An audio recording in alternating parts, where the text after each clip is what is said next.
नमस्ते दोस्तों और welcome back to another video, welcome back to another episode of anime recommendations episode. इस episode के अंदर हम ऐसे ताबड़तोड़ एक्शन एनिमे के बारे में बात करेंगे जिनके पास अच्छी स्टोरी भी है और खतरनाक वाला एनिमेशन। और नहीं, हर वीडियो लिस्ट की तरह हम सोलो लेवलिंग, साकामोतो डेज या फिर जुजुत्सु काइसेन की बात नहीं करेंगे। मैं कुछ ऐसे एनिमे बताऊंगा जो कि मेन स्ट्रीम से छुपे हुए हैं या फिर इतने नए हैं कि लोगों को पता ही नहीं है। तो इसी तरह की कुछ अंडररेटेड एक्शन एनिमे अगर आप ढूंढ रहे हो तो ये वीडियो आपके लिए है। जी हाँ, चलिए शुरू करते हैं। लेकिन मैं एक चीज करना तो भूल गया, लाइट चालू करना भूल गया वीडियो स्टार्ट करने से पहले। लिस्ट स्टार्ट करने से पहले इस चैनल को सब्सक्राइब कर देना, उस वीडियो को लाइक भी कर देना। पहला टाइटल है sword of the demon hunter. Edo period के दौरान कादोनो नाम के एक सेक्लूडेड पहाड़ पर जिंता नाम का एक नौजवान लड़का रहता है और उसको काम दिया होता है एक इत्सुकी हिमे नाम के श्राइन को गार्ड करना, उसकी रक्षा करना। जिंता की एक छोटी बहन भी होती है और दोनों भी ओरिजिनली इस गाँव से नहीं होते, वो दूसरे गाँव से इस गाँव में रेफ्यूज लेने के लिए आए होते और इस गाँव में आकर वो अलग अलग तरीकों से लोगों की मदद करता है और उनको प्रोटेक्ट करता है अलग अलग मॉन्स्टर से। और एक दिन उसको एक टास्क मिलता है कि जंगल में एक छुपी हुई डीमन को उसको मार के आना है। और उसी डीमन को हराने के लिए जब जिंता जंगल में जाता है तो उस क्रिएचर से मिलने के बाद उसकी लाइफ पूरी तरह से ट्रांसफॉर्म हो जाती है, जो कि मैं आपको नहीं बता सकता because it will be spoiler. और इसी पॉइंट पे मेन कैरेक्टर की पूरी जिंदगी बदल जाती है और एक वो जर्नी पे निकलता है जहां वो अलग अलग एराज, अलग अलग डीमंस और डेटीज का सामना करता है। और अपनी जर्नी के दौरान वो अलग अलग सुपर नेचुरल वर्ल्ड से कनेक्ट होने लगता है and the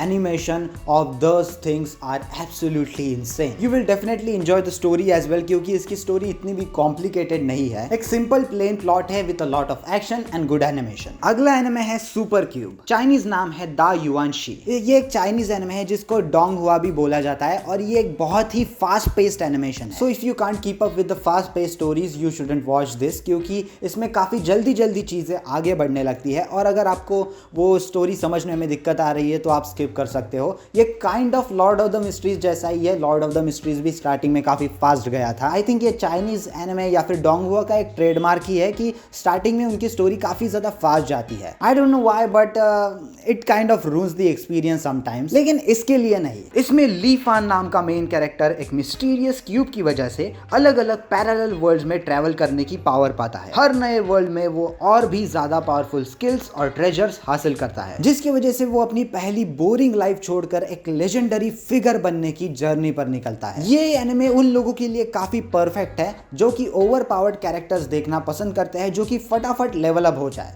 yes, you thought it right, exactly like solo levelling. और इसमें फैंटेसी एलिमेंट भी काफी ज्यादा है, even more than solo levelling. So अगर आपको फैंटेसी वर्ल्ड और ग्रेट क्या बोल रहा हूँ भाई, एब्सोल्युटली माइंड ब्लोइंग एनिमेशन पसंद है, जो कि किसको नहीं पसंद, तो आपको ये डोंगहुआ डेफिनेटली चेकआउट करनी चाहिए क्योंकि इसका अगर आप ट्रेलर भी देख लोगे ना then you won't be able to resist yourself from watching this. और भी एक मैंने चाइनीज एनिमे के बारे में नोटिस किया है कि इनकी वर्ल्ड बिल्डिंग ना बहुत बेहतरीन होती है। सो आपको complicated world building, fantasy world और ओवर पावर्ड कैरेक्टर्स और गुड एनिमेशन पसंद है then this one is for you. अगला है डेविल मे क्राई। ये एक आइकॉनिक गेम सीरीज की अडेप्टेशन है और इसका एक ऑलरेडी एनिमे बन चुका है 90s या फिर 2000s में, मुझे एग्जैक्टली याद नहीं, याददाश्त कमजोर है थोड़ी मेरी। लेकिन वो एनिमे भी उस टाइम पे काफी अच्छी तरह से चला था और ये भी काइंड ऑफ उसी सिमिलर प्रोटैगोनिस्ट और स्टोरी स्ट्रक्चर को फॉलो करती है। ये सीरीज नेटफ्लिक्स ने बनाई हुई है और इसमें हमारा मेन कैरेक्टर दांते है जो कि एक हाफ डीमन और हाफ हंटर फॉर हायर है, बेसिकली एक फ्रीलांस हिटमैन। और इस स्टोरी में एक तरफ से दांते को डार्क कॉम यानी कि डार्क रियलम कमांड नाम की एक एजेंसी मारने के लिए तुली हुई है, जिस एजेंसी को कंट्रोल करता है विलियम बाइन्स। और दूसरी तरफ उसे एक डीमन ऑब्सेस्ड टेररिस्ट जिसे व्हाइट रैबिट कहा जाता है, एंड वो is literally a white rabbit, वो इंसानों का कत्ल करके उनसे बदला लेने की कोशिश कर रहा है। सो दोनों तरफ से दांते की लगी हुई है and he will have to protect humans and at the same time fight with his rivals and hunters who are trying to hunt him. Adi Shankar जिन्होंने कैसलवेनिया डायरेक्ट किया है वही इस सीरीज के डायरेक्टर है और इस सीरीज में आप एक्सपेक्ट कर सकते हो over the top action, stylish sword play, gun action और हैवी, मतलब बहुत ज्यादा हैवी गोर। तो ये सीरीज मैच्योर ऑडियंस के लिए है, छोटे बच्चों को अपने साथ बैठा के मत देखना। वैसे उस लेवल का कुछ नहीं है, बस खून खराबाई है। अगला एनिमे है लज़ारस। लज़ारस की एक खास बात यह है कि इसको डायरेक्ट किया है शिनिचिरो वातानाबे ने, जिन्होंने काउबॉय बेबॉप और सामुराई चैंपलू जैसे आइकॉनिक एक्शन सीरीज डायरेक्ट किए हैं। So if you have watched any of these then you should definitely watch Lazarus. और उसके भी ऊपर एक इंपॉर्टेंट बात यह है कि इसका एक्शन डायरेक्टर चैड स्टैलिन्स्की है, जो कि जॉन विक के एक्शन डायरेक्टर भी रह चुके हैं। तो दो ग्रेटेस्ट माइंड्स इस सीरीज पे एक साथ आकर काम किया है, तो कुछ बुरा भला मत कहना इसके बारे में। ये सीरीज फ्यूचरिस्टिक कहानी है जो कि 2052 में बेस्ड है, जिसमें एक Nobel prize winner doctor Skinner रह चुका है, जो कि एक मिरेकल ड्रग बना चुका है हापुना नाम का। और ये एक ड्रग ऐसा है कि आपको कोई भी बीमारी हो, कोई भी, आप वो ड्रग ले सकते हो। ड्रग मतलब दवाई है बेसिकली, तो आप वो दवाई ले सकते हो और आप ठीक हो जाओगे, no matter what kind of disease you have. आपको सर्दी खांसी है, हापुना ले लो। आपको पेट में दर्द है, हापुना ले लो। आपको जुलाब लगे हैं, हापुना ले लो। आपको कैंसर हुआ है, हापुना ले लो। सब बीमारियों पे हापुना ये मिरेकल ड्रग बन चुका है। इसी की वजह से 90 to 95% लोगों ने ये ऑलरेडी यूज कर लिया है। और कुछ सालों बाद जब ये ड्रग ऑलरेडी इन यूज चल रहा है, कुछ सालों बाद डॉक्टर स्किनर आके बोलता है कि भाई ये एक्चुअली कोई बीमारी ठीक करने वाला दवाई नहीं है, ये लेने के बाद आपकी मौत तय है। और जिसने भी ये दवाई ली है, ये छोटी सी गोली ली है, वो जल्द ही मरने वाला है। इसका मतलब 90 to 95% of the population will die. और इसी ग्लोबल कैटास्ट्रॉफ को रोकने के लिए दुनिया भर से 5 एक्सपर्ट एजेंट्स की एक स्पेशल टास्क फोर्स बिठाई जाती है, जिसका नाम रखा जाता है लज़ारस। उनका मिशन है डॉक्टर स्किनर को ढूंढना और वक्त रहते ही वैक्सीन बनाना। तो जैसे मैंने बताया, इसकी एक्शन कोरियोग्राफी काफी सही है, एनिमेशन भी काफी अच्छा है, स्टोरी भी काफी सिंपल और स्ट्रेट फॉरवर्ड है। So if you like what you heard so far, make sure to check out Lazarus. अगला और फाइनल एनिमे, या फिर वापस से डोंगुआ बोल सकते हो, वो है टू बी हीरो एक्स। ये दुनिया भी बेसिकली माई हीरो अकेडमिया की वर्ल्ड के जैसा ही है, जहां पर हीरोज और विलन्स एग्जिस्ट करते हैं, बट यहाँ पे कोई क्वर्क नहीं है, या फिर यहाँ पे किसी को बाल खाने की जरूरत नहीं है किसी के। यहाँ पे हीरोज की पावर्स डिपेंड करती है उनके फैंस के ट्रस्ट के ऊपर।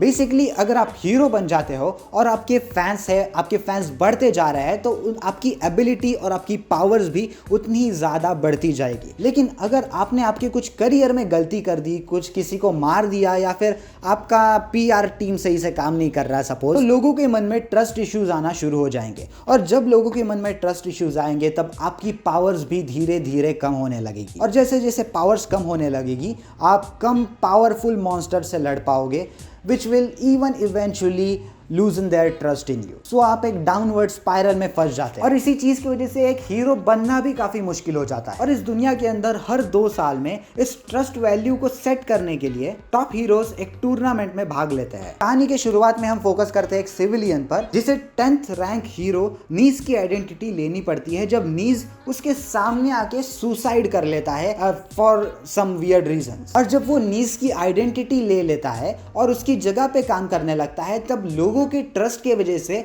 उसके खुद के अंदर नीस की पावर्स आने लगती है, क्योंकि लोग उस पे बिलीव कर रहे हैं। लेकिन वो थोड़े दिन इस रोल को निभाने के बाद धीरे धीरे अपनी खुद की आइडेंटिटी और खुद की पावर्स बनाने लगता है, और लोगों का ट्रस्ट उसके आइडेंटिटी पर भी आने लगता है। And that starts his journey to become his self created hero. अगर आपको unorthodox super hero satire series पसंद है, फॉर एग्जांपल बॉयज, तो आपको ये एनिमे काफी पसंद आ सकता है। इसमें काफी बिजार कॉमेडी का भी अच्छा मिक्सचर है, और एनिमेशन वाइज ये थोड़ा सा डिफरेंट है, because just as I said, ये अगेन चाइनीज एनिमे है, तो इसमें 3D का भी काफी ज्यादा यूज किया गया है। बट ये एक आर्केन स्टाइल वाला 3D है, जिसमें हमें बिल्कुल भी पता नहीं लग रहा कि ये 3D है या भी नहीं। So if you like what you heard so far about this anime, then make sure to check out to be hero X. I think ये यूट्यूब पर भी फ्रीली अवेलेबल है, सो आप यूट्यूब पे सर्च मार के देख सकते हो। बस आज की वीडियो के लिए इतना ही। ये थे टॉप 5 हिडन जेम्स जो कि आपको डेफिनेटली चेक करने चाहिए अगर आप एक्शन सीरीज में इंटरेस्ट रखते हो तो बस आज की वीडियो के लिए इतना ही। अगर आपको ये वीडियो पसंद आई होगी तो इस